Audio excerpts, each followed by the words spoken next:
Generally మా boys friendships ఎలా ఉంటాయంటే డైలీ కాల్స్ ఉండవు, చాట్స్ ఉండవు, మీట్స్ కూడా ఉండవు. బట్ మా బాండింగ్ ఇంత కూడా తగ్గదు. అలా ఎక్కడికైనా పోదాం అనుకుంటాం, ఇంక ఇలా అందరు కలిసి ఒకరినొకరు కిండల్ చేసుకుంటూ నవ్వుకుంటూ చాలా బాగా అయిపోతాం. మేబీ ఏజ్ పెరిగే కొద్దీ ఇంత మాత్రం కూడా తిరగలేమేమో ఫ్యూచర్ లో. మీ లైఫ్ లో కూడా ఇలాంటి ఫ్రెండ్స్ ఉంటే వాళ్ళని ట్యాగ్ చేయండి ఒకసారి చూద్దాం. ఇంక ఇవాళ సండే కాబట్టి మన వాళ్ళందరూ కలిసి మందికి వెళ్దాం అన్నారు. నేను కూడా జిమ్ స్టార్ట్ చేసినప్పటి నుంచి మందికే వెళ్ళాలా అసలు. సో ఈ రోజు గట్టిగా కుమ్మేద్దాం అని చెప్పి ఫిక్స్ అయిపోయా. మేమేమో కష్టపడి వాలయ్య బాబు లెవెల్లో హిందీలో మేనేజ్ చేస్తూ ఉంటే కష్టపడకని తమ్ముడు నాకు తెలుగు వచ్చు అన్నాడు.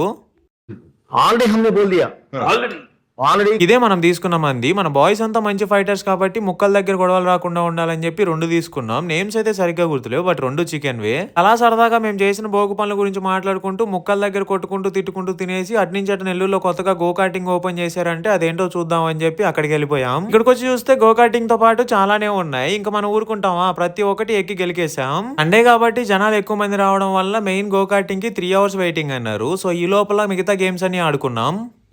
ఇది నేను రా ఇది పైన పైన నేను కాదు, 7 కొట్టింది నేను, 7 నేను కొట్టా. ఇది హర్ష అంట, నేను కొట్టింది. ఓకే ఇక్కడ కొట్టింది నేను, 8 నేను.